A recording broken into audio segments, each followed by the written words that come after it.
6x6. Are you guys ready to dive into this one? I know I am. This is the new Axial SCX10 II UMG10 6x6, and I've actually known about this rig for quite some time and even saw a version of it at the Pro Line by the Fire Challenge I went to earlier this year. This is a pretty cool looking utility rig, and you know, it's not exactly like the UMG10 that we reviewed before, the kit version. There are a number of changes beyond just it having an additional axle in the rear, so we've got a lot to talk about. So let's get right into it, and we start off with the body on here, and this is obviously a crew cab style UMG10.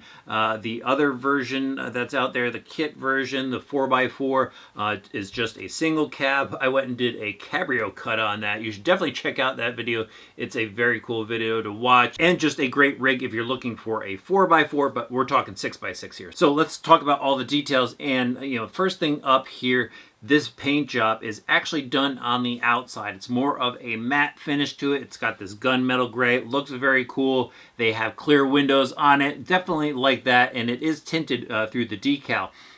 So far so good. Like the looks of it. Up front here, it does have that UMG10 grille that we saw on the kit version. I'm not the biggest fan of this grille, but it actually looks a little bit better with the dark paint job on here. You can go and put LED lights in the headlights and the marker lights. And I like that the grille is molded. It has some depth to it. Overall, decent look. And let's move on to the windshield wipers. These are molded to windshield wipers there. We've got some mirrors on the side. They fold in if you do go and roll this thing over. Pretty neat. It does have the snorkel. I like that it comes with that. Don't need to go and buy an optional snorkel. Looks really cool with that. On the sides here, we do have door handles for both the front and the crew cab doors, both sides. And now let's move on to the back. So this cab section here is actually one piece, and then we've got a two-piece bed in the rear. So the fenders of the bed is actually one piece, and then the inner section of the bed is a separate molded piece, and it screws together. So I like the way this particular one looks. The UMG10, the 4x4, it looked pretty cool. You know, it's got its styling to it. I like the depth of this bed. You know, you can go and put some scale accessories in the back of it, and I think you could just go and customize this a bit more. It already has a cage set up in the rear. Why don't I turn this thing? Greg, turn it around. Okay, so it's got a cage in the rear, and obviously a additional spare tire out back. It is a functional spare tire, and we'll get to talking about the tires in a little bit. But like I said before, I think you go and scale this body out a bit more, make it your own, customize it a bit, and definitely like the way it looks. One more thing I want to point out in the back, we do have taillight lenses now. So on the other UMG10, it was some decals. We've got some actual lenses back here. I like the way they look, and they have LED lights in them. So we've got LED lights here, and we actually have them in the front bumper. And this is the UMG10 bumper that we saw before. Has a nice approach angle to it, even has an opening for a fair lead there. So overall, pretty cool look to this rig. You know, again, I think, you know, for those of you that like to go and really customize your vehicles, you could do a lot with this particular body. All right, now let's talk about the details underneath the body here. And I've actually gone ahead and taken out the screws. So there's actually two screws that hold the body in the rear, two body clips in the front. So this actually goes and hinges up to access everything inside. Makes, you know, when you're out there on the trails and just want to do a quick battery swap, makes things nice and easy. All right, so the front section here is pretty much SCX10 II. I mean, we've seen it before. It's actually like this Blazer over here. Everything in the center is pretty much a copy of the Blazer with the exception of the bumper and the extended chassis. We'll get to that in a little bit. But as far as, you know, what's changed, what's new, what's different, pretty much nothing, to be honest with you. It's proven Axial stuff up front. So, you know, don't take it the wrong way. Everything up here we know works really, really well. We've got AR44 axles. It's the single piece housing, but up front they do have universals in here, so I like that. Some of their vehicles, they do have the dog bone and cup setup, axle cup setup, but this has universals. I like that. Steel shafts for the rear. Inside are the helical cut gears. We've got the solid metal spool, all ball bearings throughout, and again, it's just the proven stuff that we love from Axial. The drive shafts on here are the wild boar drive shafts. The transmission in here is the AX10 style, the newer version of it, but there's all metal gears inside. I know a couple versions of Axial's trucks do have plastic, but this one, I checked, all metal in there, slipper clutch, and just got a neat looking housing to it. Now, let me move on to the suspension. So up front, we've got the 3-link with the panhard bar. It's the metal links, not the aluminum tubes, but they are the metal links. Let me flip this over so you can see that. And, throughout the entire kit, it's all metal links. So not plastic like on the Honcho. Again, it's pretty much like the Blazer that we reviewed. I'll actually go put a link up for the Blazer review as well. Check that out if you want some additional information. But the shocks on here, oil-filled shocks. We've seen them on all of Axial's kits basically, and the suspension works just great on this. I like the way the SCX10s handle it. They're great. Now the frame on here, you may think it's changed because we've got the extension. No, these are just extension pieces. The frame right here is actually the same stamped steel channel that we've seen before. We've got a CMS mount up front for the servo. Battery is positioned up front to get the weight forward for better traction. And, again, everything that we've seen. Let me move on to the electronics really quick before I talk about the major changes in the rear. So we've got a Spectrum servo in here now, 160, a little over 160 inches of torque. Metal geared servo. We've got the Dynamite AE5L speed controller. It's got the little light pigtails on here, so you go plug in the LED lights that it comes with. A 35 turn motor, and then inside the receiver box here, it's a seal receiver box. It does have a Spectrum receiver in it. So we've got the full array of Horizon brand electronics in here now. I did go and put a battery in here that doesn't come with the battery, just so you know it does come with an IC3 connector. So I have a Spectrum 2S battery in here right now with the IC3 connector in there. I might go run it with a 3S, but I'm definitely going to start off with a 2S in the action portion of this. All right, now we could talk about some of the major changes out back, and we've got tandem axles out back now. So to do that, Axial went and redesigned the rear cover of their axle that allows the output shaft to go to the rear axle, basically.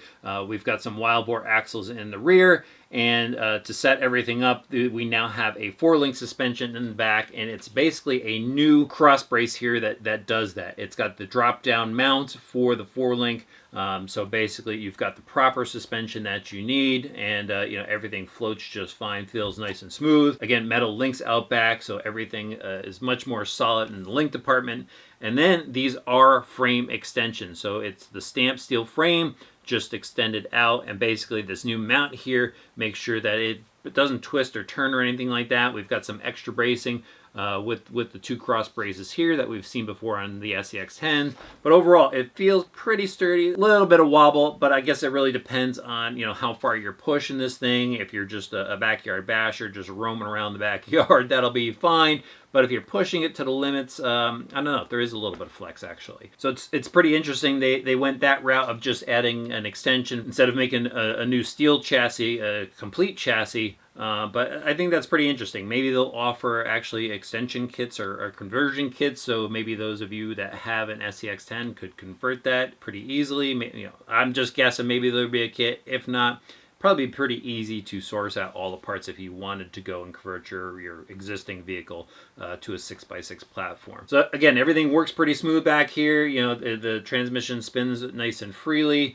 and I'm pretty excited to check out how it's going to work out there on the trail, see if it carries on that SCX10 II feel. So now mounted on all the axles are the MT45 military spec style tire. They got these nice meaty lugs on here. Basically, it's the S30 compound. Got some foam inside, and then we've got the rims that we saw before on the UMG10. They're just gray now. Got a really cool look to it. So this should be a lot of fun. I'm excited to check out, again, see how this new SCX10 works out. Let me show you guys some of the other stuff that it comes with. Comes with the STX2 radio system, more of Spectrum's baseline radio system. It does have all your basic functions in here. Even has a throttle limiting switch on there, so if you're a new driver, you could tone it down a little bit. Here we've got the manual. Of course, you got to read through the manual. Has all the important information you need. We've got a decal sheet, and then we've got Axial's bag of goodies. I always love when they include this. You know, it kind of freaks some people out because they're like, why are all these extra parts in here? But it's just some extra parts in case you want to build up something. There's even some detail stuff like a little ammo box there. We've got some bull horns and stuff, and just the usual stuff that you find in the Axial kits, even down to the gate markers, and we've got a box wrench in there, and just a bunch of other goodies. I see a fire extinguisher, a spare cap for the wheel, some extra ball ends, even a steering wheel. And actually, that reminds me, there's one thing I missed in the features talk that I do have to point out because it's really, really cool that they did that. It now has a metal steering horn on the servo. So I wanted to point that out to you guys. You don't need to rush out and buy a metal one because they used to come with plastic all the time, and that would be a source of failure if you're really pushing the rig, the servo horn would strip out. So nice. Hopefully that comes on all of Axial vehicles going forward. That would be a great option to have. All right, guys, it is time to go out and see what the 6x6 could do. Time to find some gnarly terrain and just put it to the test.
So when I do have some spare time, I do like checking out videos of full-scale motorsports, and while watching some of that stuff, I have seen some Unimog videos where they're just kind of trekking through some off-road terrain, going through mud, over hills, through woods and stuff like that. And so when I went out to test the UMG10 6x6, that's kind of what I wanted to replicate in the action video there. And I went over to a local park, and it had a lot of off-road terrain to go over. Same with my usual bashing field, lots of fun rocks and dirt to crawl up.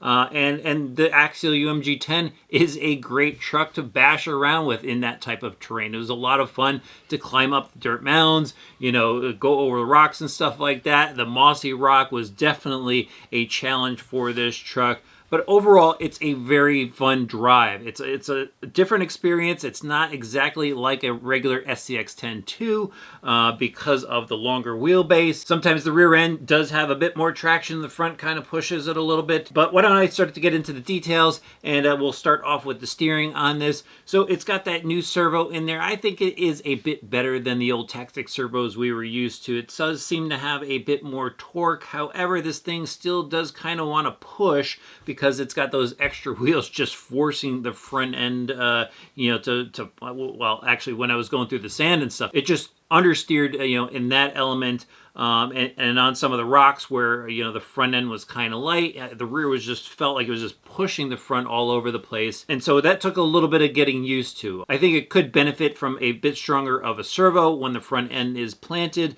But overall, just for bashing use, it's a ready-to-run truck. Just for general driving, the servo is just fine in here. And, the steering, it could be a little bit better. In fact, I have an extra front AR44 axle, and I was kind of thinking of throwing that on the back to get some more steering out of it. That would be a fun project. Power in this, all the action video you guys just saw was run on a 2S battery pack. And, it's got some decent power behind it. There was a number of times, actually, where I wish I had a 3S in there to kind of pop up and over some of the mountains that I was climbing up. And, usually in my SCX10 IIs, my 4x4s, I run a 3S pack. Didn't have one on hand for the action portion, but I did go back out with a 3S pack in this, and the wheel speed is much better. The speed controller in this truck, it's just fine. The low end on it, it could be a bit smoother, but for ready to run, it works. It works well. Even the descent on here, the drag brake, it does work pretty well. I showed you guys in the action there, it descending a couple of hills, and it's fairly smooth. So this AE5, it does do the job just fine for a ready-to-run truck. Now onto the suspension, it did feel a little bit stiff, because I think you've got more wheels on the ground kind of pushing on the chassis, pushing on the suspension, and so you kind of got to get used to that. So where you think the truck is going to flex, there's an additional set of wheels kind of throwing things off a little bit. So if you're used to that 4x4 feel, this is definitely going to be a different driving experience. But I was able to side hill it pretty well. I think the CG is a tad bit higher on this. There's a lot of weight to the body up here. Even the spare tire in the middle on the back here, but you can push it pretty far, and overall it's just a lot of fun. I mean, yes, you'll get the fun experience of a 6x6. There are those certain times where the four rear wheels will get you up and over rocks that may be holding up the front of the truck, and like Axial's other trucks, it's just a very capable machine. Onto durability, there's really nothing to report. I was just doing some basic off-road crawling. I did hear a couple of clicks from the transmission, and I haven't figured out where they came from. I was kind of slamming it forward and reverse, trying to get it through some crevices and some rocks, and I heard a couple clicks go on, but I did go and pull off the gear covers, and the grease inside is a little gray from standard wear, so I can't tell where the clicking was coming from. I'll keep on testing it, see if I can find something, but there's really nothing else to report. I did read online that you are able to pop out the rear drive shaft, so I tried to do that out on the trails. There was no way I could do it, backing this thing up into rocks, trying to get the rear shaft to pop out. But if you do take the rear axle in hand, compress the suspension all the way, you can take your hand and pop out the rear drive shaft, the center slider of the shaft, if you push it all the way to one side and pop it out. So, you know, is that going to happen on the trails a lot? I can't imagine that to really happen, but who knows? So I just wanted to throw that out there. Didn't happen to me, but I did want to share that with you. Overall, this is a fun truck. I think it's around the $450 US price range, and you know, I think it's definitely worth it for that. If that is your budget, you are going to have a lot of fun with this truck. I enjoyed it. I want to go and get some scale accessories for it, deck it out a bit more, have even more fun with this truck. So tell me what you think. Would you guys add a 6x6 to your collection? What would you add to your truck? Put it in the comment section below, and who knows, maybe some of your ideas will turn into a project here on the channel. I think that'd be a lot of fun. All right, thanks for checking in. Hit that subscribe button and the notifications bell. We'll see you back here really soon.